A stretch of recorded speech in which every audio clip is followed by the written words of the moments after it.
নমস্কার, করোনা সতর্কতায় আপনাদের সবাইকে অনেক অনেক স্বাগত জানাচ্ছি। আজকেও যদিও আজ সরস্বতী পুজো, বাগদেবীর আরাধনায় সকলে একত্রিত, কোথাও বোধহয় আমাদের করোনা আপাত স্থিমিত। কারণ আমাদের ধারণাতে করোনার জায়গায় রয়েছে, তার ক্ষমতা কিছুটা হলেও কমেছে, কিন্তু মানুষ একেবারেই সাংঘাতিক রকমভাবে উৎসব মুখর আমরা জানি। এবং আজকের দিনে ছেলেমেয়েরা ঘুরছে, আনন্দ করছে, পুজো পার্বণের মধ্যে আছে।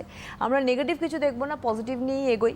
কিন্তু পজিটিভ নিয়ে এগোলেও কিছু সতর্কতা আমাদের অবলম্বন করা দরকার। কিছু এমন বিষয় রয়েছে যে বিষয়গুলোর দিকে যদি আমরা নজরদারি করি, তাহলে অন্তত বলা যায় যে আমরা আগামী সমস্যা থেকে বেরোতে পারবো। এই যে অতিমারী সিচুয়েশন তৈরি হয়েছিল আমাদের কাছে, হঠাৎ করে আসা এমন একটা বিপদ, যে বিপদে জেরবার মানুষ, জেরবার জনজীবন, জেরবার গোটা বিশ্ব, এবং সেখান থেকে ধীরে ধীরে ধীরে ধীরে রিকভার করা। এবং আজকের পজিশনে আমরা পৌঁছেছি, ভ্যাকসিনেশন চলছে এবং কোভিড ওয়ারিয়ার যারা রয়েছেন, একদম প্রথমে স্বাস্থ্য বিভাগের মানুষ প্রত্যেকেই নিয়েছেন, তার সঙ্গে এখন প্রশাসনের কর্তা ব্যক্তিরা নিচ্ছেন, প্রত্যেকেই নিচ্ছেন, এবং সাধারণ মানুষের মধ্যে ধীরে ধীরে এই ভ্যাকসিনেশন স্টার্ট হবে। স্বচ্ছতার সঙ্গে সতর্ক হয়ে আমাদের এগোতে হবে, ভ্যাকসিন নিতে হবে, এবং সবথেকে বড় বিষয় আমাদের মনের চোখকে ওপেন করতে হবে। আমরা আজকে বাগদেবীর আরাধনা করছি, আমাদের একটা আশিস নিয়ে নেওয়া উচিত যে আমরা মনের চোখ যাতে খুলতে পারি, অর্থাৎ কোনোভাবেই কুসংস্কারাচ্ছন্ন না হয়ে আতঙ্কিত হয়ে গিয়ে যেটা সঠিক কাজ সেখান থেকে শত হাত দূরে চলে গেলাম, সেটা নয়। যাই হোক, করোনা সতর্কতা অনুষ্ঠানে আমরা এগোবো আজকে ভ্যাকসিনেশন, করোনা নিয়ে এবং আগামী দিনে কি চিন্তাভাবনা রয়েছে সব কিছু নিয়ে আমাদের সঙ্গে রয়েছেন, একদম এই অনুষ্ঠানের সঙ্গে যুক্ত হয়ে রয়েছেন ডক্টর সুপর্ণা ব্যানার্জি। অনেক অনেক স্বাগত জানাবো ডক্টর ব্যানার্জিকে অনুষ্ঠানে, এবং আজকের দিনের শুভেচ্ছাও জানাবো আপনাকে তার সাথে সাথে। Thank you very much. আর রয়েছেন আপনারা এই মুহূর্তে কথা বলতে ডক্টর ব্যানার্জির সঙ্গে আপনাদের যাবতীয় জিজ্ঞাসা, কারণ আমরা এই অনুষ্ঠানটা বারবার করে আপনাদের সামনে নিয়ে আসি একটি কারণে, যাতে আপনাদের যা জিজ্ঞাসা, যা কিছু মনের ভিতর রয়েছে, কোনোটাই চেপে রাখবেন না। এই অনুষ্ঠান এমনই একটা মঞ্চ যেখানে আপনারা নির্দ্বিধায় বলতে পারেন, এখানে বিশেষজ্ঞ চিকিৎসকরা রয়েছেন আপনাদের সঠিক রাস্তা দেখিয়ে দেওয়ার জন্য। ফোন নাম্বার যাচ্ছে 6292242340। পার্টিকুলার এই নাম্বারে এই মুহূর্তে করোনা সতর্কতা অনুষ্ঠানে সরাসরি এই স্টুডিওতে ফোন করুন। ডক্টর ব্যানার্জি আপনাদের উত্তর দেওয়ার জন্য রয়েছেন। 6292242340 এই নাম্বারে সরাসরি ফোন করুন। ডক্টর ব্যানার্জিকে স্বাগত জানিয়ে বলি যে প্রশাসনিক স্তরে এখন ভ্যাকসিনেশন চলছে, স্বাস্থ্য দপ্তরের পাশাপাশি, স্বাস্থ্য বিভাগের পাশাপাশি এখন শুরু হয়েছে প্রশাসনিক লেভেলে। গতকাল ডক্টর ব্যানার্জি একটা ফোন আমি রিসিভ করেছি এই ডক্টরস প্যানেলে, আমাদের এই করোনা সতর্কতায় একজন প্রশাসনিক আধিকারিক ফোন করেছিলেন আমাদেরকে এবং বললেন তিনি ভ্যাকসিন নিয়েছেন, এবং তিনি নিয়েছেন বোধহয় সম্ভবত বললেন 11:30 এরকম সময় সকালবেলা, এবং তিনি 1টার মধ্যে জয়েন করে গেছেন কাজে, এবং রীতিমতো স্ফূর্তি সহকারে তিনি কাজ করছেন। সুতরাং এটা একটা আমার মনে হয় পজিটিভ বিষয়। কিন্তু আপনি একজন বিইং আ ডক্টর যদি একটু গাইড করেন যে ভ্যাকসিনেশনের পরে বেসিক কোনো সমস্যা হয় না, এটা অনেকটাই স্বাভাবিকত্বের জায়গায় আমাদের নিয়ে যেতে পারে। দেখুন, ভ্যাকসিনেশনের পরে সমস্যা বলতে কিছু কিছু কমন জিনিস, যেমন আমরা যখন বাচ্চাদেরও ভ্যাকসিন দিয়েছি, কারণ আমরা যখন ছোট ছিলাম সেটা তো আমাদের মনে নেই, তবে বাচ্চাদের যখন ভ্যাকসিন দেওয়া হয় তখন দেখা যায় যে কিছু বাচ্চার জ্বর আসে, একটু ঘ্যান ঘ্যান করে, শরীর ভালো থাকে না। হ্যাঁ, কারণ এই বেশিরভাগ ভাইরাল ভ্যাকসিন গুলো স্পেশালি, হ্যাঁ, এমনকি এরকমও আছে যারা টিটেনাস টক্সয়েড নেওয়ার পরও হাত টাত ফুলে গেছে, লাল হয়ে গেছে, এরকমও অনেকের হয়। কিন্তু আচ্ছা, সবাই নিচ্ছে, বেশিরভাগ লোকেরই হয় না। সেই জন্য ভ্যাকসিনের যে খুব মিনিমাল কিছু সাইড এফেক্ট, সেইটা কিন্তু এক্সপেক্টেড যে হতেই পারে। আসবো আমরা এই বিষয়ে, একটা ফোন নিয়ে আসছি ডক্টর ব্যানার্জি, আমরা জাস্ট এই বিষয়ে আলোচনা করব। হ্যালো। হ্যালো। হ্যাঁ, নমস্কার, কে বলছেন? হ্যাঁ, আমি উত্তরপাড়া কলেজের ভাইস প্রিন্সিপাল বাঁকড়াহাট থেকে অধ্যাপক গোপীনাথ দত্ত বলছি। হ্যাঁ, নমস্কার। হ্যাঁ, নমস্কার। আমার ডাক্তারবাবুর কাছে জিজ্ঞাসা, আমার বয়স 74 বছর এবং আমার মিসেসেরও বয়স হচ্ছে 65 বছর। আমাদের পঞ্চায়েত থেকে আপনার একটা চিঠি দিয়ে গেছে যে আমরা যদি এন্টাইটেল হই বা ইচ্ছা করি, তাহলে কোভিড-19 ভ্যাকসিনটা আপনারা নিতে পারবেন। আমার মিসেসের একটু সুগার আছে, সেটা 200 নিচেতেই আছে, এবং আমারও সুগার কন্ট্রোল আছে, প্রেসারও কন্ট্রোল আছে। মিসেসের কিন্তু একটু লো প্রেসার আছে, 120/70 এরকম আছে। তাহলে আমি আপনার কাছে প্রার্থনা করছি বা জানতে চাইছি যে আমরা কি দুজনেই এই ইনজেকশনটা নিতে পারি? নিশ্চয়ই পারেন, আচ্ছা, নিশ্চয়ই পারেন। মিস্টার দত্ত আপনি শুনতে থাকুন, বলছেন ডাক্তারবাবু আপনি একটুখানি শুনুন ফোন ছেড়ে। হ্যাঁ, এখন আমাদের যেমন ধরুন আমিও ভ্যাকসিন নিয়েছি, ঠিক আছে? আমার ভ্যাকসিন নিয়ে যেমন কোনো সিম্পটমই হয়নি, আমি কিছু বুঝিনি যে কিছু হলো আমার, কিন্তু এই একই সাথে আমার অন্য স্টাফরা যারা ভ্যাকসিন পেয়েছেন তাদের কিন্তু কারুর জ্বরও এসেছে, ঠিক আছে? এবার অনেক সময় দেখা যাচ্ছে যারা আগে কোভিড থেকে সাফার করেছেন অলরেডি, তাদের অনেক সময় অ্যান্টিবডি, যেহেতু এটা অ্যান্টিজেন একটা দেওয়া হচ্ছে এবং তার এগেইনস্টে বডিতে অ্যান্টিবডি তৈরি হচ্ছে, এবার এটা একটা সামান্য একটা ইমিউন রেসপন্স হবে। এবার রেসপন্সটা কারোর ইমিউন রেসপন্সটা কিছু বোঝাই যাচ্ছে না, আবার কারুর হচ্ছে একটু জ্বর হচ্ছে, একটু গায়ে ব্যথা হচ্ছে, যেটা আর কি নর্মাল সিমটম আর কি, যেটা ভাইরাল ডিজিজের নর্মাল সিমটম, এরকম অনেকের হচ্ছে। কোনোটাতেই কিন্তু ভয়ের কিছু নেই, বাট ইটস যা সিমটমই হচ্ছে বেশিরভাগই কিন্তু সেলফ লিমিটিং, অতএব হচ্ছে আবার নিজে নিজে সেরেও যাচ্ছে। 1 থেকে 2 দিনের মতো একটু অনেক সময় জ্বর বা গায়ে ব্যথা থাকতে পারে। কিন্তু এবার আপনাদের যাদের এর পরের স্টেজে যারা আসছেন তারা হচ্ছেন যে ওভার 50 যাদের অফার করা হচ্ছে, আমি বলবো দেখুন কোমরবিডিটিস যখন আছে তখন তো আপনি আরো বেশি ক্যান্ডিডেট হলেন। যাদের ব্লাড সুগার আছে, আমরা জানি করোনা যাদের ব্লাড সুগার আছে তাদের ক্ষেত্রে মারাত্মক হয়েছিল, তো ন্যাচারালি আপনাদের দুজনেরই যখন ব্লাড সুগার আছে তখন তো অফকোর্স নেওয়া উচিত, কিন্তু আপনাদের সুগার কন্ট্রোল থাকলে ওটাতে ভয়ের কিছু নেই।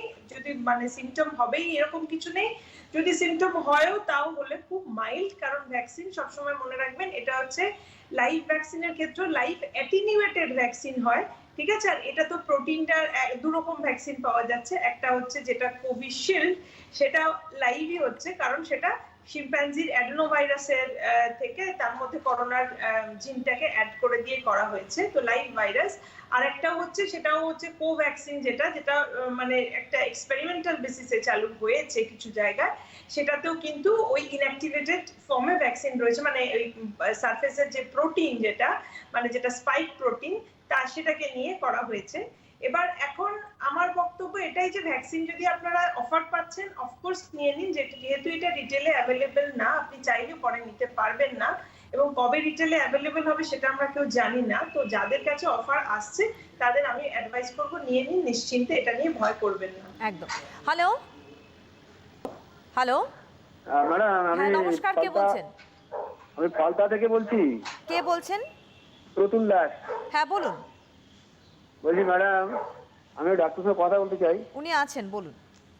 বলছিলাম আমার স্ত্রী 2002 সাল থেকে ডায়ালিসিস রোগী আছেন, সিকিউরিটি পেশেন্ট। ওনার কি ভাইরাসের টিকাটা নেওয়া চলবে? আপনি শুনতে থাকুন, বলছেন ডক্টর ব্যানার্জি। যিনি ডায়ালিসিস রোগী আছেন তিনি ইমিউনো কম্প্রোমাইজড অলরেডি, অতএব তার যদি এটা এইভাবে আপনারা ভাবুন যে হ্যাঁ একটা যে কোনো ভাইরাল ভ্যাকসিন নিলে তার সিমটম হতে পারে, সেটা আমরা জানি, কিন্তু সেই সিমটম হচ্ছে অনেক মাইল্ড, এবং সবসময় মনে রাখবেন মানে যেটাকে নর্মাল যখন ইনফেকশন কারোর হচ্ছে সেটাকে আমরা বলি ওয়াইল্ড ভাইরাস, অতএব ওয়াইল্ড ভাইরাস দিয়ে কারোর যদি ইনফেকশন হয় তো ন্যাচারালি সেই ক্ষেত্রে তার যেহেতু বডিতে ইমিউনিটি যদি না থাকে তার এফেক্টটা তার উপর অনেক বেশি পড়ে, তার থেকে যাদের কোমরবিডিটিস আছে, যারা ইমিউনো কম্প্রোমাইজ, তাদের ক্ষেত্রে অনেক সময় জীবনঘাতী অবধি হয়েছে এই অসুখ। অতএব এই যে ভ্যাকসিন যেটা লাইভ অ্যাটিনিউয়েটেড বা ইনঅ্যাক্টিভেটেড ভ্যাকসিন, সেই ভ্যাকসিন থেকে আপনাদের ভ্যাকসিন থেকে প্রবলেমের সম্ভাবনা কম, কিন্তু যদি ভ্যাকসিন না নেন ইনফেকশনটা যদি ডাইরেক্টলি হয় তাতে আপনাদের মানে লাইফ রিস্ক বাড়বে এবং কোমরবিডিটিস থাকার জন্য আইসিইউ অ্যাডমিশনের রিস্ক অনেক বেশি হয়ে যাচ্ছে। তো সেই ক্ষেত্রে যিনি ডায়ালিসিস চার্জ চলছে তাকে অফকোর্স এটা অফার করা হলেই তার নেওয়া উচিত। সুতরাং আপনি নির্দ্বিধায় নিতে পারেন, মানে আপনার স্ত্রী নিতে পারেন, বা আমাদের আগের মিস্টার দত্ত আমাদের অধ্যাপক ফোন করেছিলেন, আপনিও নিতে পারেন, এবং আপনার স্ত্রীর ক্ষেত্রেও কিন্তু এটা টেনশনের কিছু নেই। যেটা আমি শুরুতে বলছিলাম ডক্টর ব্যানার্জি, এই যে আমাদের আপনি নিজেও বলছেন যে আপনি ভ্যাকসিন নিয়েছেন এবং আপনার কিছু ফিল হয়নি, কিছু কিছু ক্ষেত্রে যে ভ্যাকসিনের একটা হালকা হলেও এফেক্ট হচ্ছে, তো সেইটা কি মারাত্মক কিছু হতে পারে, বা এটা হচ্ছেই বা কেন? সবার জন্য তো সমান হচ্ছে না, কেনই বা সেটা হচ্ছে না? এই ইমিউনিটি রিঅ্যাকশনটা না খুব অদ্ভুত ব্যাপার, এটা সবার একরকম ভাবে হয় না।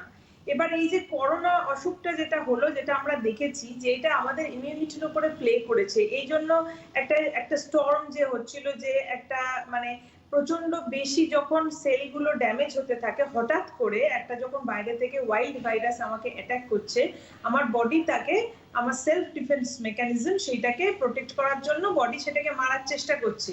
তখন সেলগুলো হঠাৎ লাইসিস হলে কি হয়, অনেক কেমিক্যাল বডিতে বেরোয় যেটা একটা ইমিউন স্টর্ম তৈরি করছিল, এবং তার জন্যই কিন্তু করোনার যে মরবিডিটিটা, যে লাংসে ড্যামেজ হওয়া, মানে যেটা পার্মানেন্ট ড্যামেজ হয়ে যাচ্ছিল লোকের, সেইগুলো কিন্তু হচ্ছিল এই ইমিউন রেসপন্সটার জন্য।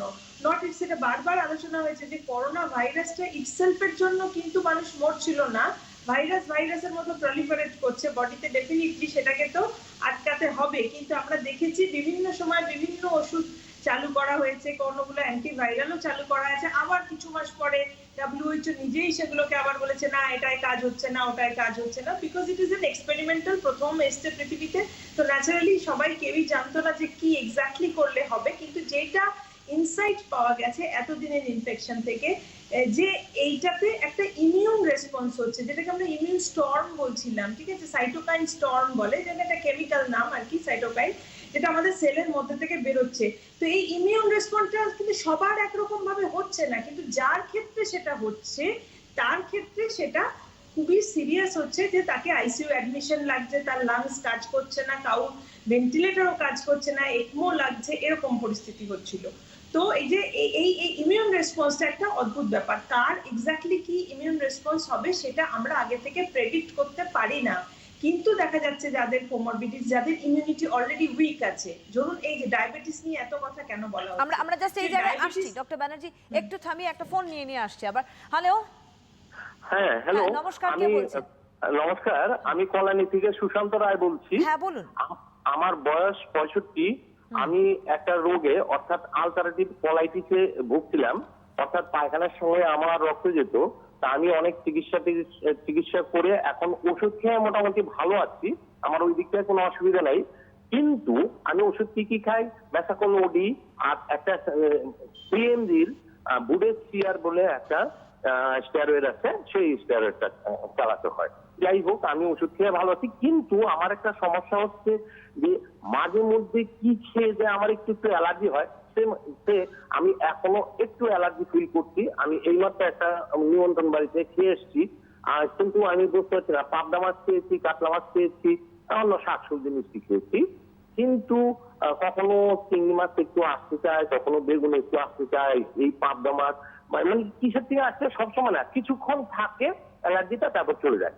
এখন আমার প্রশ্নটা হচ্ছে যে আমার এমত অবস্থায় এই বয়সে আমার কি ভ্যাকসিনটা নেওয়া ঠিক হবে? আচ্ছা আচ্ছা, আপনি শুনতে থাকুন দাদা, বলছেন ডক্টর ব্যানার্জি, আপনি ফোন ছেড়ে শুনুন। দেখুন, যেহেতু ওনার আলসারেটিভ কোলাইটিস মানে একটা ক্রনিক ডিজিজ আছে, and he steroid dependent, of course দেখুন এই যে ইমিউন রেসপন্স যেটার কথা বলছিলাম, ওনার ক্ষেত্রে প্রেডিক্ট করা কিন্তু একটু ডিফিকাল্ট হয়ে যাচ্ছে। কারণ হচ্ছে এই স্টেরয়েড হরমোন যারা নেয়, স্টেরয়েড হচ্ছে আমাদের ইমিউনো মডিউলেটর। হ্যাঁ, তো নর্মাল একটা জিনিস, ওটা ভাইরাস বা ব্যাকটেরিয়া অ্যাটাক করলে বডিতে যে রেসপন্সটা হয়, সেই রেসপন্সটা একটু ব্লান্টেড হয়ে যাবে যারা স্টেরয়েড খায়, কারণ স্টেরয়েড এই ইমিউন সেলগুলোকে সাপ্রেস করে রাখে, ঠিক আছে। তো ন্যাচারালি যারা স্টেরয়েড ডিপেন্ডেন্ট তাদের জন্য কিন্তু ইমিউনিটি একটু কম্প্রোমাইজ হচ্ছে। এবার তার সাথে উনি বলছেন ওনার অ্যালার্জি আছে। এবার অ্যালার্জি দেখুন, এই যে ধরুন যে ভাইরাসটা যে একটা নতুন বডিতে ঢুকবে, তো তখন এই যে ভ্যাকসিনটার মাধ্যমে ঢুকবে, তো সেই ক্ষেত্রে যাদের অ্যালার্জি আছে তাদের কিন্তু একটা কশন সবসময় দেওয়া হচ্ছে যে মানে অ্যালার্জি যদি খুব সিভিয়ার কারোর থাকে তাহলে নেবেন না। এটা কেন বলা হচ্ছে, কারণ অ্যালার্জি যে কোনো কিছু থেকে হতে পারে, কিন্তু অ্যালার্জির যে সিভিয়ার ফর্মটাকে আমরা ভয় পাই সেটা হচ্ছে অ্যানাফাইল্যাক্সিস। এটা আমি আগেও আপনাদের প্রোগ্রামে বলেছি। এই অ্যানাফাইল্যাক্সিসের মতো অ্যালার্জি, যেখানে হচ্ছে সারা শরীর ফুলে যায় ইনক্লুডিং আমাদের ভোকাল কর্ড, যার জন্য আমাদের শ্বাস প্রশ্বাস বন্ধ হয়ে মরে যেতে পারে লোক।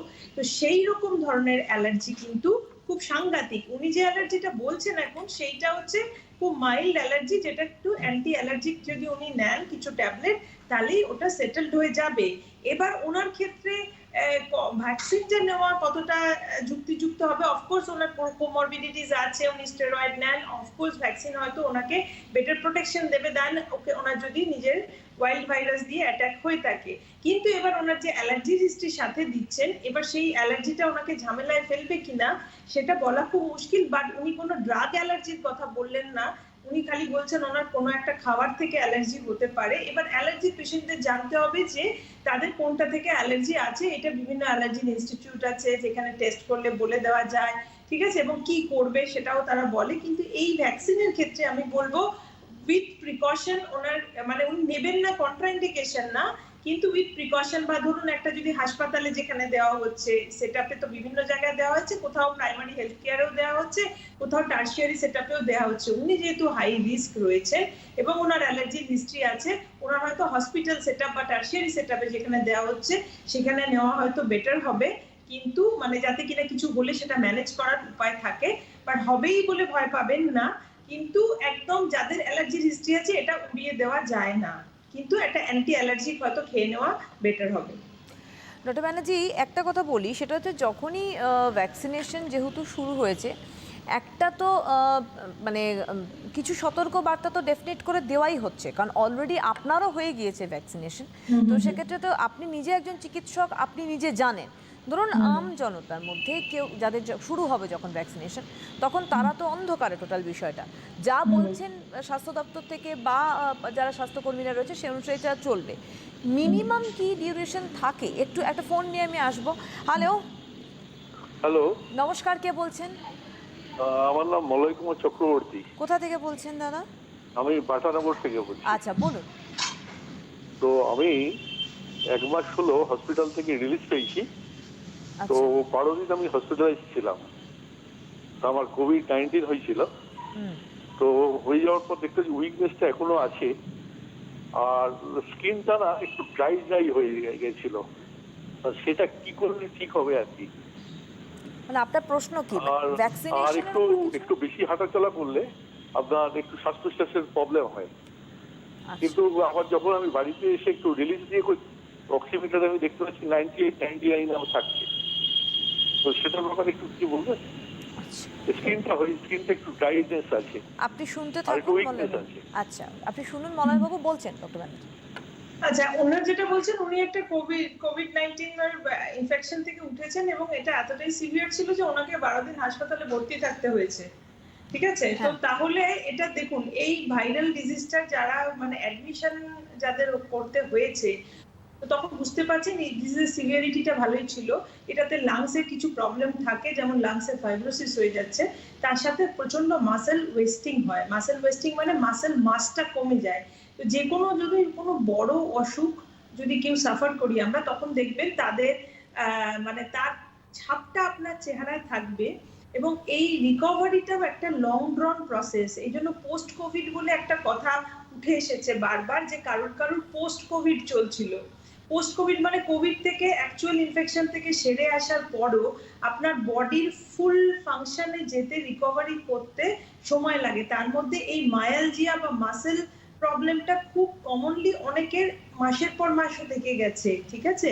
এবার এই রিকভারি প্রসেসটা আপনাকে আগে থেকে প্রেডিক্ট করা যাবে না। আপনি চেষ্টা করবেন যতটা আপনার বডি পারমিট করে সেইটুকু হাঁটাচলা করতে। অফকোর্স আপনার রেস্ট লাগবে। যেমন ধরুন একটা বড় অপারেশন যদি হতো, আমরা বলি যে পেশেন্টকে আপনি 1 মাস রেস্ট নেবেন বা কাজে জয়েন করবেন না, 6 উইকস মতো কাজে জয়েন না করাই ভালো, এর জন্য ছুটি পাবেন। আপনাকেও নিজেকে সেইভাবেই ট্রিট করতে হবে যে আপনি যেন একটা বড় মেজর মানে অপারেশন বা এরকম কিছু থেকে উঠেছেন যেখানে আপনার হসপিটাল অ্যাডমিশন লেগেছিল। Of course it is a very serious issue.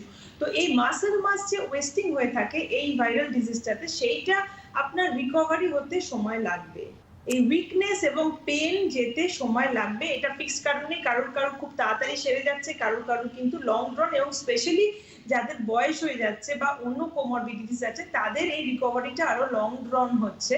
তো ন্যাচারালি আপনি ঘাবড়ে যাবেন না। স্কিনের যে ড্রাইনেস দেখছেন, it is just an expression of যে বডি একটা ধরুন হ্যাজার্ড সহ্য করেছে, ইনসিডেন্টের মধ্যে দিয়ে গেছে, এটাই বডি বোঝাচ্ছে। যেমন ধরুন চুলের একটা ড্রাইনেস আসে, স্কিনটা ড্রাই লাগে, যাতে আপনাকে লোকে দেখে বলবে যে ও ইউ আর লুকিং সিক, ঠিক আছে। এইটা তো এটা হচ্ছে বাইরের এক্সপ্রেশনটা, কিন্তু বডি এটা থেকে রিকভার করবে, একটু টাইম লাগবে। যেমন ধরুন এখন আমরা যেমন বলি অসুস্থ লোককে একটা ভালো করে পথ্য দাও, ঠিক মতো খাবার খাবেন, মাছ মাংস খাবেন, কারণ মাসেল ওয়েস্টিং হয়েছে যখন প্রোটিন আমাদের খেতে হবে। হ্যাঁ রেস্টে নেবেন, অল্প হাঁটাচলা করবেন, জাস্ট মানে give yourself some time and relax time, যাতে কিনা আপনার বডি রিকভার করে। বাকি যেটুকু চেঞ্জেস বলছেন কিছুদিন পরে বা কিছু মাস পরে ঠিক হয়ে যাবে। একদম। হ্যালো, হ্যালো, হ্যাঁ নমস্কার, কে বলছেন? হ্যাঁ নমস্কার, আমি কালীগঞ্জ থেকে বলছি। আমার নাম কৃষ্ণেন্দু দত্ত। আচ্ছা বলুন। আচ্ছা ম্যাডাম, আমার একটা জিনিস জানার ছিল। আমার দিদি এপিলেপসি পেশেন্ট, ঠিক আছে, বয়স হচ্ছে প্রায় 60 অ্যাবাভ, কি 60 পেশেন্ট? তা এপটন 100। আরেকবার আপনার দিদির কি সমস্যা বললেন? হ্যাঁ, দিদি হচ্ছে এপিলেপসি পেশেন্ট। এপিলেপসি পেশেন্ট, আচ্ছা এপিলেপসি পেশেন্ট, ওকে। লাস্ট 30 ইয়ার্স ধরে এপটন 100 দুবার আর প্রিজিয়াম 5 করে খান, ঠিক আছে। বয়স হচ্ছে 60 অ্যাবাভ। তো তার ক্ষেত্রে কি ভ্যাকসিনটা নেওয়া যেতে পারে কি, সেটাই আমার প্রশ্ন। আচ্ছা, এটা ভালো প্রশ্ন করেছেন আপনি। অনেকেরই এই সমস্যায় হয়তো রয়েছেন। আপনি শুনতে থাকুন, ডক্টর ব্যানার্জি আনসার দিচ্ছে। হ্যাঁ, এপিলেপসির মেডিসিনের সাথে ভ্যাকসিনের এগেন কোনো কন্ট্রাইন্ডিকেশন নেই। হ্যাঁ, তো এবার ধরুন ওনার কোমরবিডিটিস বলতে ওনার যদি এপিলেপসি যদি শুধু হয়ে থেকে থাকে, অন্য ডায়াবেটিস বা অন্য কিছু নেই, এপিলেপসিটা পার্টিকুলারলি মোর ভালনারেবল ফর মানে কোভিড এরকম কোথাও উঠে আসেনি। বাট যেহেতু ওনার বয়স 60 অ্যাবাভ, তো সেই হিসাবে ওনার উনিও হাই রিস্ক গ্রুপের মধ্যেই পড়েন, যাদের ক্ষেত্রে যদি ইনফেকশন হয় তো মানে হাসপাতাল অ্যাডমিশনের চান্স বেড়ে যায়। তো অফকোর্স উনি ওটা নিতে পারেন, কিন্তু আমি বলবো উনি যে ওষুধ যে নিউরোলজিস্টের আন্ডারে আছেন তার সাথে একবার পরামর্শ করে নেওয়া ভালো হবে, যে যখন ওনার ডাক আসবে উনি তখন নিতে পারেন। কিন্তু আপাতপক্ষে শুধুমাত্র এপিলেপসি কন্ট্রাইন্ডিকেশনের কিছু নেই যে উনি ভ্যাকসিন নিতে পারবেন না, এরকম না। আমি অ্যাডভাইস করবো নেওয়াই ভালো, কিন্তু নিউরোলজিস্টের সাথে পরামর্শ করে নেওয়াই ভালো। একদমই তাই। এবং আমার মনে হয় সেই যোগাযোগটা আপনি করে নিন, কারণ এই ভ্যাকসিনেশন স্টার্টের মানে আগেই আপনার এই প্রিকশনগুলো নিয়ে নেওয়া ভালো। যেটা আমি জিজ্ঞাসা করছিলাম ডক্টর ব্যানার্জি, যে মিনিমাম কি ধরনের আমাদের সতর্কতা দেওয়া হয় ভ্যাকসিনেশন যখন চলছে, কারণ যেহেতু আপনি এর মধ্যে দিয়ে অলরেডি পাস করেছেন। আমি অবশ্যই ডক্টর ব্যানার্জির সঙ্গে এই বিষয়ে কথা বলবো। যে প্রশ্নটা আরেকবার আমি করার চেষ্টা করি, আমি সকলের জন্যই বলছি ডক্টর ব্যানার্জি, সেটা হচ্ছে যে এই যে আমাদের আপনারা যাদের ভ্যাকসিনেশন হয়েছে তাদের কিছু সাধারণ সতর্কতার কথা কি বলা হয়েছে আফটার ভ্যাকসিনেশন? আসবো। হ্যালো, হ্যালো, হ্যাঁ নমস্কার, কে বলছেন? আমি বসিরহাট থেকে বলছি। কে বলছেন? সুব্রত মণ্ডল। হ্যাঁ বলুন, কি প্রশ্ন? টিভির আওয়াজ কমান। বলছি আমার এই হার্নিয়া হয়েছিল, 1 মাস মতো অপারেশন হয়েছি। হ্যাঁ, তা আমি কি এই করোনা ভ্যাকসিন নিতে পারবো? আচ্ছা আপনি শুনতে থাকুন, বলছেন।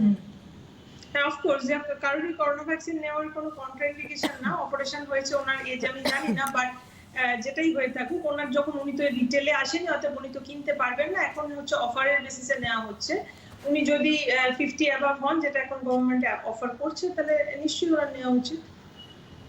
হ্যাঁ, যে প্রশ্নটা আমি রাখছিলাম ডক্টর ব্যানার্জি, যে কি কি সতর্কতা বলা হয়েছে আফটার ভ্যাকসিনেশন আপনাদের ক্ষেত্রে, বা ডেফিনেটলি প্রত্যেকটা মানুষের ক্ষেত্রে তাই হবে, বা এদিক ওদিক হতে পারে তাদের রোগ অনুসারে।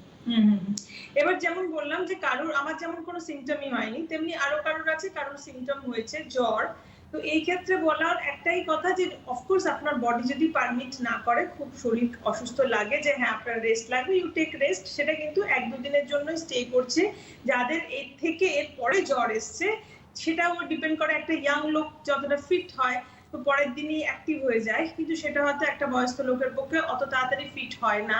তখন তাদের ক্ষেত্রে হয়তো 1-2 দিন ছুটি কাজের থেকে অফ নিতে হতে পারে, বিকজ তার হয়তো বডি এক হচ্ছে, মায়ালজিয়া, যেটা আগেই বলছিলাম, যে খুব মাসেল পেন হয়, বডি এক হয় এবং ফিভার আসতে পারে। তখন সে যদি চায় তো অফকোর্স তার লিভ নেওয়া উচিত, যদি কাজ করতে না পারে। বাট আদারওয়াইজ মানে আমি মেজর কোনো ইনসিডেন্টের কোনো খবর অ্যাটলিস্ট কলকাতা থেকে তো পাইনি কখনো।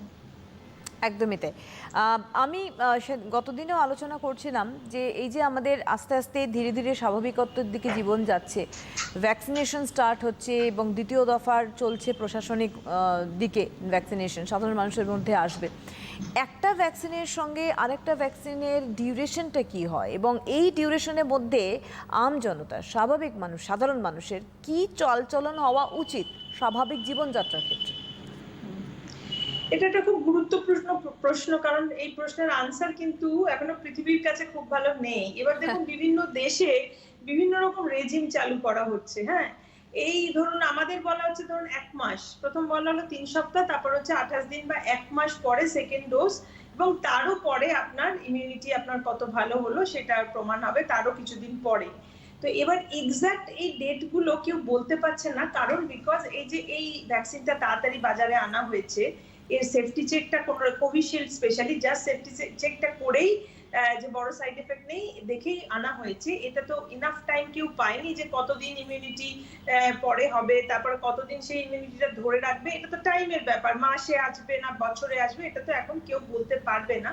তাই জন্য এক্স্যাক্টলি কতদিন পরে সেকেন্ড ডোজ নেবে এটাও কিন্তু পৃথিবীর বিভিন্ন দেশে ভ্যারি করছে, এবং আমার মনে হয় কিছুটা অ্যাভেলেবিলিটি ক্রাইসিস যেহেতু রয়েছে সেজন্য অনেক জায়গায় অনেক দেশ যেমন একটা ডোজ বেশিরভাগ লোককে দেওয়ার চেষ্টা করছেন, কারণ যেহেতু অ্যাভেলেবিলিটি ক্রাইসিস আছে মানে চাইছে যে একটা বড় মাসের মধ্যে অ্যাটলিস্ট ফার্স্ট ডোজটা পৌঁছে যাক। আবার কেউ চাইছে যে এক একজনকে পুরোই ইমিউনিটি দেবো, মানে first dose second dose complete করে একটা গ্রুপকে তারপরে আরেকটা গ্রুপে হাত দিচ্ছে।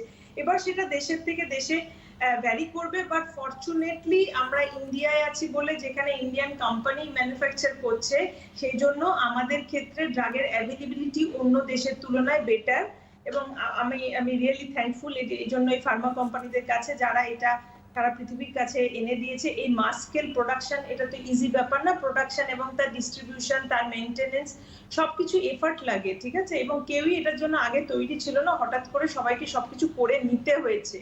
তো এতে কিন্তু আমার মতে ইন্ডিয়া অনেক ফার্স্ট দিচ্ছে ভ্যাকসিন, কারণ ইন্ডিয়াতে কাছে আছে প্রোডাকশনটা আছে, তাই ইন্ডিয়া অনেক অন্য দেশের তুলনায় অনেক তাড়াতাড়ি ভ্যাকসিনেট করতে পারছে জনগণকে, এবং সেকেন্ড ডোজটা এখনো পর্যন্ত বলা আছে 1 মাস পরে আমাদের। তো দেখা যাক তারপরে ইমিউনিটি কিরকম কার হবে সেটা তারপরে বোঝা যাবে যখন টেস্ট করে ডেটাগুলো আসতে শুরু করবে সেকেন্ড ডোজের পরে, কারণ বেশিরভাগই এখনো সেকেন্ড ডোজ পাননি, খুব কম সংখ্যক সেকেন্ড ডোজ পেয়ে গেছেন, এরকমও আছে যারা ফার্স্ট ডোজটা অনেক আগে পেয়েছেন। তো সেই জন্য আপনার মানে এক্স্যাক্টলি কত ডোজ মানে কতদিন পরে পাবে এগুলোর আনসার এখনো পর্যন্ত সবার কাছেই ভেগ। আপাতত আমাদের দেশের জন্য এটা 1 মাস ধার্য করা হয়েছে সেকেন্ড ডোজটা। একদম। হ্যালো হ্যালো, হ্যাঁ নমস্কার, কে বলছেন? নমস্কার। আমি নদিয়া থেকে, নদিয়া তারপুর থানা এলাকার আর কি রবীন্দ্রচন্দ্র সিংহের কথা বলছি। হ্যাঁ বলুন। বলছি আমি মাস দুয়েক আগে কিছুদিন জ্বর ছিল আমার, এবং আমি ওই কোনো মুখে টেস্ট পাচ্ছিলাম না বা স্বাদ গন্ধ পাচ্ছিলাম না। হ্যাঁ তারপরে সেক্ষেত্রে আমার এই ভ্যাকসিনেশন করা ঠিক হবে কিনা মানে আপনি কি এখন সুস্থ না আপনি এখন ওই কন্ডিশনেই আছেন? না না, আমি সুস্থই আছি। আচ্ছা আচ্ছা, তার মানে উনি হয়তো কোভিড শুনতে থাকুন। সাফারার। হ্যাঁ উনি হয়তো কোভিড দেখেননি হয়তো, সাফারার, হ্যাঁ টেস্ট করেননি হয়তো। তো দেখুন সবাইকেই এখন এই যে হেলথ কেয়ার ওয়ার্কারদের মধ্যে যখন ডিস্ট্রিবিউশন হচ্ছে, বহু হেলথ কেয়ার ওয়ার্কার আমরা জানি অলরেডি ডাক্তার, নার্স, অন্যান্য স্বাস্থ্যকর্মী সবাই অনেকেই এফেক্টেড হয়ে গিয়েছিলেন, ঠিক আছে, কিন্তু এখন এইটা হচ্ছে সবকিছু নির্বিশেষে দেওয়া হচ্ছে, কার ইমিউনিটি স্ট্যাটাস চেক করে দেওয়া হচ্ছে না। এদের মধ্যে অনেকেই আছেন যারা অলরেডি জিনিসটা সাফার করে ইমিউন হয়ে গেছেন, কিন্তু এইটা বাছবিচার করে ভ্যাকসিনটা দেওয়া হচ্ছে না। অতএব ওনার যদি সাফার উনি করে থাকেন তখন উনি টেস্ট করেননি, উনি জানেন না উনি কোভিড হয়েছেন কি হয়নি, ওনার কাছে যখন অফারটা আসবে নেওয়ার আমার অ্যাডভাইস হবে ওনার নিয়ে নেওয়া উচিত, ইরেসপেক্টিভ অফ কোভিড হয়েছিল কি না হয়েছিল। আচ্ছা, আসলে অনেকেই এটা ভাবছেন যে আমার কোভিড হয়ে যাওয়ার পরে আমি আমার ইমিউন পাওয়ার স্ট্রং ডেফিনিট করে যার জন্য আমি এই জিনিসটাকে ওভারকাম করতে পেরেছি, দ্যাটস ওয়াই আমার হয়তো ভ্যাকসিনেশনের দরকার পড়বে না, এরকম কিছু মানুষের কিন্তু চিন্তাভাবনা আছে। আসবো আমি এর প্রয়োজনীয়তার বিষয়। হ্যালো হ্যালো, হ্যাঁ নমস্কার, আমি উর্মি হাজরা বলছি বেহালার থেকে।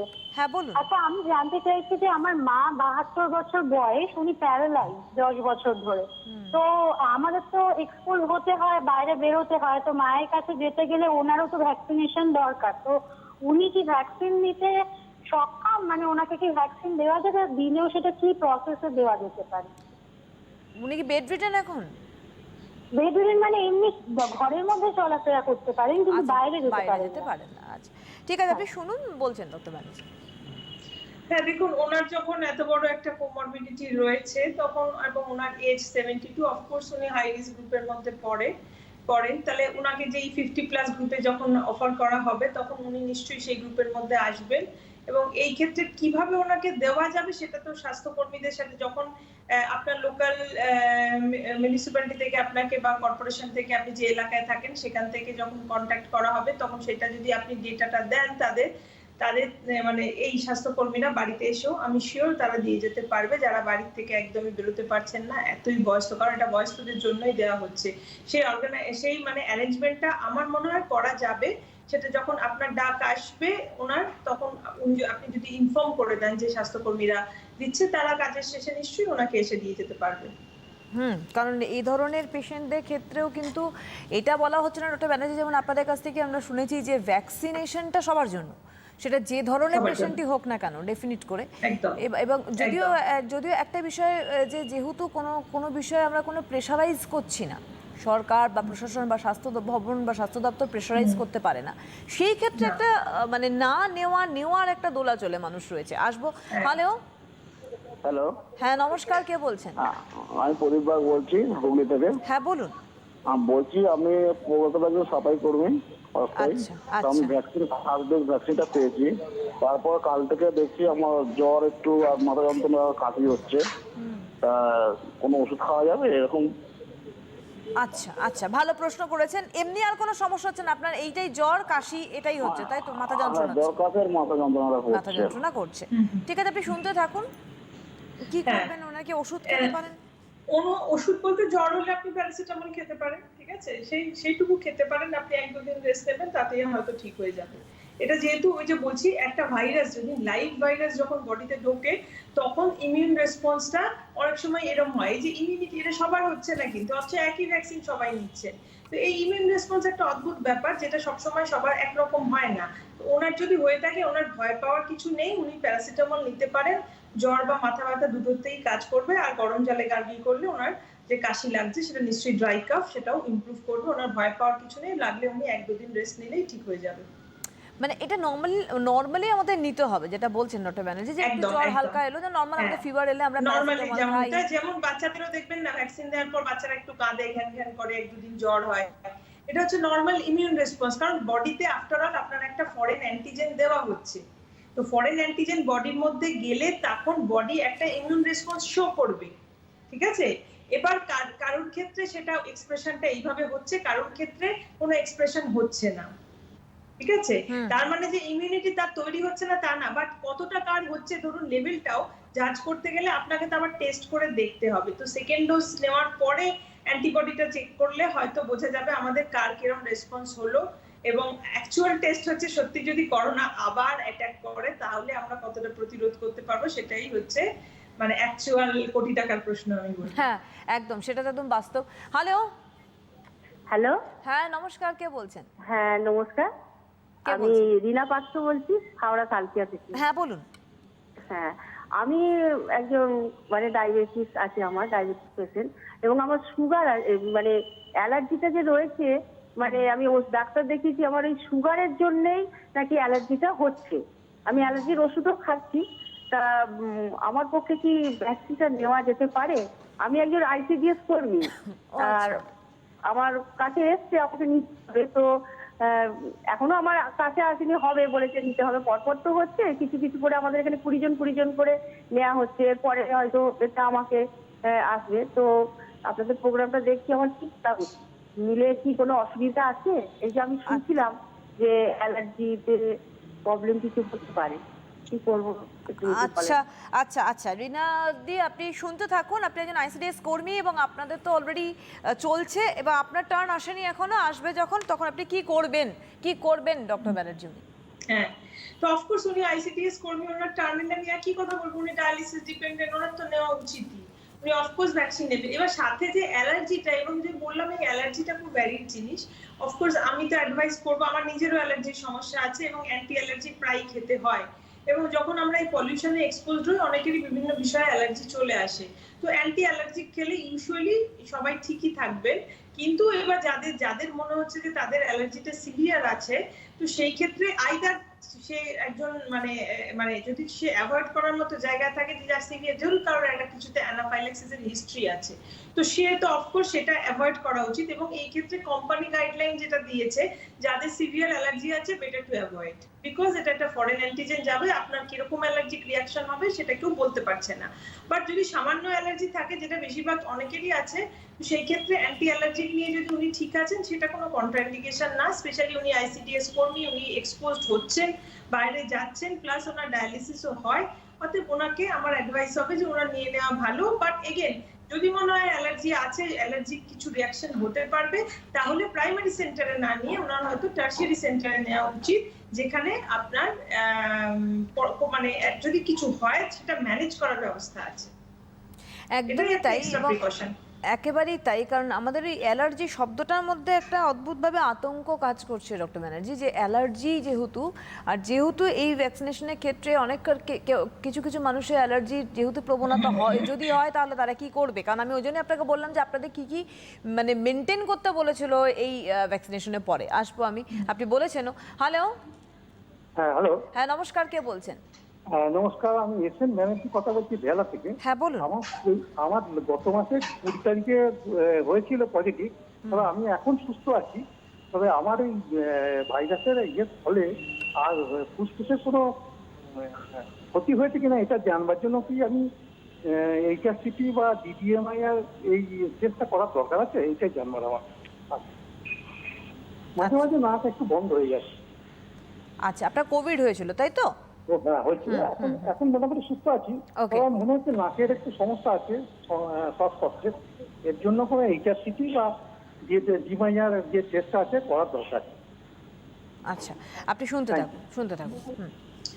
দেখুন, ওনার এইচআরসিটি তো ওরকম একটা কোনো টেস্ট না, আপনি গিয়ে বলবেন যে আমাকে একটা ব্লাড টেস্টের মতো একটা হিমোগ্লোবিন করে দাও, এরকম কোনো টেস্ট না। অতএব এইচআরসিটি উনি কেন করাবেন? সেটা ওনার কাছে যদি ওনার ডক্টরের প্রেসক্রিপশনে লেখা থাকতো, উনি যারা এইচআরসিটি যাদের হয়েছে বেশিরভাগই কোভিড হয়েছে, হসপিটালে অ্যাডমিশন নিয়েছে, তাদের স্যাচুরেশন ফল করছে, তাদের লাংসে কতটা ড্যামেজ আছে দেখার জন্য এইচআরসিটি করা। হ্যাঁ, ওনা কোভিড হয়েছিল ম্যাডাম। হ্যাঁ বুঝলাম, কিন্তু যারা হসপিটালে কোভিড তো অনেকেরই হয়েছে, সবার তো আর এইচআরসিটির মতো টেস্ট করতে লাগছে না। হ্যাঁ, এটা তো লাগবে, এটা তো ডক্টর যখন লিখে দিচ্ছেন প্রেসক্রিপশনে, যারা হসপিটাল অ্যাডমিশন হচ্ছে, যাদের স্যাচুরেশন ড্রপ করছে, তাদের লাং ইনভলভমেন্ট কতটা আছে সেটা বোঝার জন্য এইচআরসিটি করা হচ্ছে। বাট এটা is just not just a diagnostic টুল তো না যে আমার কোভিড হয়েছে আমি একবার দেখি তো এইচআরসিটি করে। ব্যাপারটা এরকম না। কারণ আপনারা যেটা বুঝছেন না, সিটি স্ক্যান মানে হচ্ছে আপনার এক্সরে এক্সপোজার। এবার একটা সিঙ্গেল এক্সরে, যেটা চেস্ট এক্সরে ধরুন, তাতে যা এক্সপোজার হয় তার অনেক গুণ বেশি সিটিতে এক্সপোজার হয়। সিটি মানে হচ্ছে প্রত্যেকটা, ধরুন লাংসের সিটি হবে, তো লাংসের প্রত্যেকটা সেগমেন্টে এক্সরে যাচ্ছে। অফকোর্স যার লাগবে তার তো লাগবেই, কিন্তু এটা তো এরকম না যে আপনাকে একটা হঠাৎ করে এত বড় একটা এক্সরে এক্সপোজার দেওয়ার কোনো যুক্তি যদি না থাকে তাহলে কেউ দেবে না। অতএব এইচআরসিটি উনি করবেন কেন সেটা ওনাকে বলতে হবে। সেটা যদি ওনার ডক্টর রেকমেন্ড করেন যে ওনার স্যাচুরেশন ফল করছে, ওনাকে হসপিটালে অ্যাডমিট হতে হবে, তখন হয়তো এইচআরসিটি প্রশ্ন আসছে। প্লাস বাড়িতে বসে আমি চাইছি এইচআরসিটি করতে, সেই জন্য করাটা উচিত না। সুতরাং সব কিছু না সব আমাদের জন্য নয়, এটা একটুখানি আমাদের বুঝতে হবে। কিছুটা এক্সপার্টের উপর ছেড়ে দিন, আপনাকে একটু এক্সপার্টের উপর ছেড়ে দেওয়া ভালো। আপনি কেন ডিসাইড করবেন সেটা?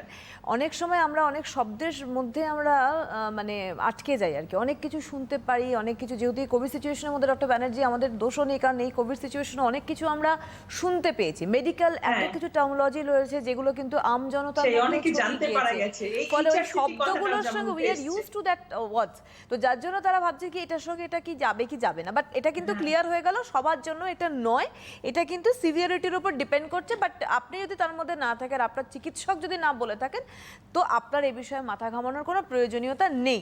তো মাথা ঘামানোর জায়গায় আমি যেটা বলবো, আমি একটু আগে বলছিলাম ডক্টর ব্যানার্জি, সে এই যে ডিউরেশনটা একটু আগে আমি প্রশ্ন করেছিলাম, আপনি বলেছিলেন এখনও কিন্তু আমাদের এই জায়গাটা ধোঁয়াশা, কিন্তু আমি আরেকটা প্রশ্ন করেছি যে এই ফার্স্ট ডোজ টু সেকেন্ড ডোজে যাওয়ার আগে, ফার্স্ট ডোজ হয়ে গেলাম মানেই আমি একেবারে নিশ্চিন্তে নির্দ্বিধায় ঘুরছি, সেটা কি আমাদের বাঞ্ছনীয় না? আমাদের এই ফার্স্ট টু সেকেন্ড ডোজের এই ডিউরেশনটার মধ্যে আমাদের কিছু বিধি মেনটেন করতে হবে, আসবো সেই বিষয়ে। হ্যালো।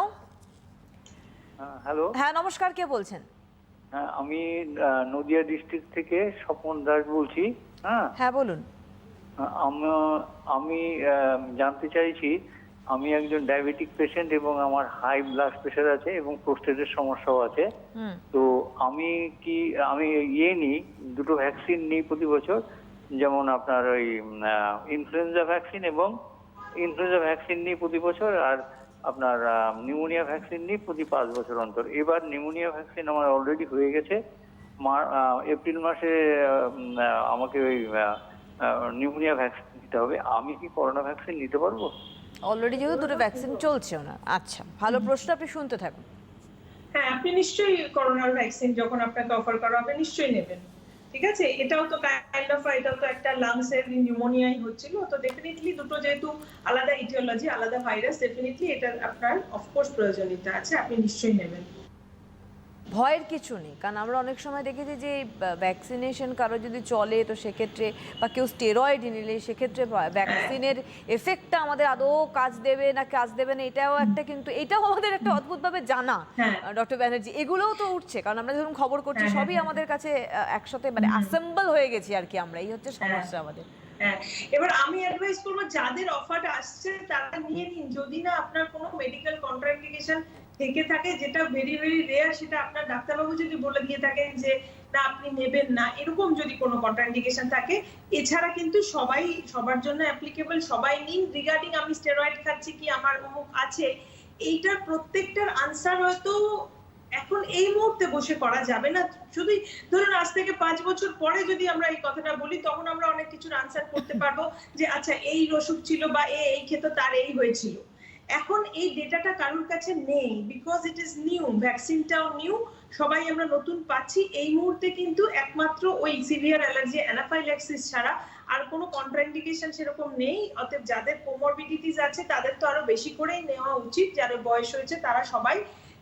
একটাই কথা ভাবুন যে ওয়াইল্ড ভাইরাস মানে যেটা নরমালি হচ্ছে লোকের, সেই ইনফেকশনটা হলে আপনার অসুস্থ হওয়ার চান্স অনেক বেশি দেন এই live attenuated virus or inactivated virus. তো এই ভ্যাকসিনটা থেকে ভয় পাবেন না। অফকোর্স করোনা অসুখটা অনেক বেশি ভয়ঙ্কর হতে পারে যারা স্পেশালি কোমরবিড এবং যারা অনেক বয়স্ক, তো সেই জন্য নিশ্চিন্তে নির্দ্বিধায় যার যখন ডাক আসবে তাদের নেওয়া উচিত। একদম। হ্যালো। হ্যালো, হ্যাঁ নমস্কার, কে বলছেন? নমস্কার, আমি হাওড়া থেকে বলছি। কে বলছেন? হাওড়া থেকে দেবব্রত শিকারী বলছি। হ্যাঁ, আরেকবার নামটা বলবেন? দেবব্রত শিকারী। হ্যাঁ, দেবব্রত শিকারী। আচ্ছা বলুন। হ্যাঁ বলছি আমার না HTN অ্যাসপিরিন NSAID আছে। হ্যাঁ, আরেকবার বলুন কি আছে? HTN হ্যাঁ HTN and aspirin and NSAID। আচ্ছা, এগুলো কি করেন উনি? এগুলো ইউজ করেন না অ্যালার্জি আছে? এটা অ্যালার্জি। ঠিক আছে, এই অ্যালার্জিটা অ্যাসপিরিনে অ্যালার্জি আছে আর NSAID। বুঝেছি, এটা pain killer group. Pain killer গ্রুপে আপনার অ্যালার্জি আছে। পেন কিলারে আর অ্যালার্জিটা আছে HTN অ্যাকচুয়ালি HTN। হ্যাঁ উনি বুঝতে পেরেছেন। হ্যাঁ আপনি কি বলছেন যে এই এই এই অবস্থাতে আপনি ভ্যাকসিন নিতে পারবেন কিনা, তাই তো? হ্যাঁ, এই অবস্থাতে আমি ভ্যাকসিন নিতে পারবো কিনা। দেখুন ভ্যাকসিন শুনতে থাকুন বলছেন। হ্যাঁ, ভ্যাকসিনের যে ভাইরাসের কম্পোনেন্টটা সেটার থেকে মানে এই অ্যালার্জিক রিঅ্যাকশন যেটা নিয়ে ভাবছেন, এগুলো কোনোটা এর মধ্যে থাকলে আপনার অ্যালার্জি ডেফিনেটলি যার আছে তাকে দেওয়া উচিত না। এবার যেটা সমস্যা হয় বুঝবেন যে শুধু ভাইরাস তো থাকে না, এই যে একটা ভ্যাকসিন থাকে তার মধ্যে সেই ভ্যাকসিনটাকে ধরুন বানাতে গিয়ে কিছু জিনিস ইউজ করা হচ্ছে, সেটা ডাইলিউয়েন্ট হিসাবে কিছু জিনিস থাকে। এবার পার্টিকুলারলি কোনো একটা কম্পোনেন্টে কারোর অ্যালার্জি হতে পারে। এবার সেই কম্পোনেন্টটা, এটা যদি আপনি ধরুন আপনার মানে আপনি যদি ভ্যাকসিনেশনের ডাক পেলেন, আপনি যখন নিতে গেলেন, তো আপনার এটার যে কোনো একটা বটলের গায়ে লেখা থাকে যে এতে ইনগ্রেডিয়েন্টস কি কি আছে। ঠিক আছে, এবার ডাইলুয়েন্টটা যদি জল হয়, জলের সাথে অন্য কিছু মেশানো থাকে, যে কোনো কিছু অলওয়েজ লেখা থাকে, ভ্যাকসিনের গায়েও লেখা থাকে।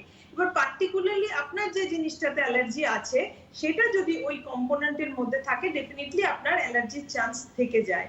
কিন্তু সেইটা যদি না থাকে তাহলে আপনার অন্য কিছুতে অ্যালার্জি থাকলেও এটাতে কিছু এসে যায় না। আচ্ছা, আমাদের একজন বন্ধু রয়েছেন। হ্যালো। হ্যাঁ ম্যাডাম বলছি। কে বলছেন, কোথা থেকে বলছেন? মেদিনীপুর থেকে বলছি, অষ্টমী চৌধুরী। হ্যাঁ বলুন, কি প্রশ্ন? বলছি বাচ্চা হয়তো 6 মাস হলো। টিভির আওয়াজ কমান, ফোন কেটে যাবে। বলুন বলুন। দিয়ে বলছি যে বাচ্চাও তো 6 মাস, আর আমার কি নেওয়া হবে মায়ের? আচ্ছা, আপনার ডেলিভারি মানে 6 মাস হয়েছে, উনি এখন মানে ল্যাকটেটিং মাদার, তো সেক্ষেত্রে উনি নেবেন কিনা এরকম সম্ভবত প্রশ্ন। দেখুন এই প্রশ্নগুলো এখন আসছে না, উনি যদি স্বাস্থ্যকর্মী না হয়ে থাকেন ওনাকে এই ভ্যাকসিনটাকে অফার করবে না। এটা রিটেলে পাওয়া যাচ্ছে না, আপনারা বোঝার চেষ্টা করুন, আপনি চাইলেও কিনে নিতে পারবেন না এখন। তো আপনার সেখানে প্রশ্নই আসছে না দেওয়ার, ঠিক আছে? তো আপনার যদি ডাক আসে তখন দেখতে হবে আপনার সেই, অফকোর্স এটা প্রেগনেন্ট মাদার, ল্যাকটেটিং মাদারদের জন্য বলা হয়নি, ঠিক আছে, বিকজ এনাফ ডেটা নেই।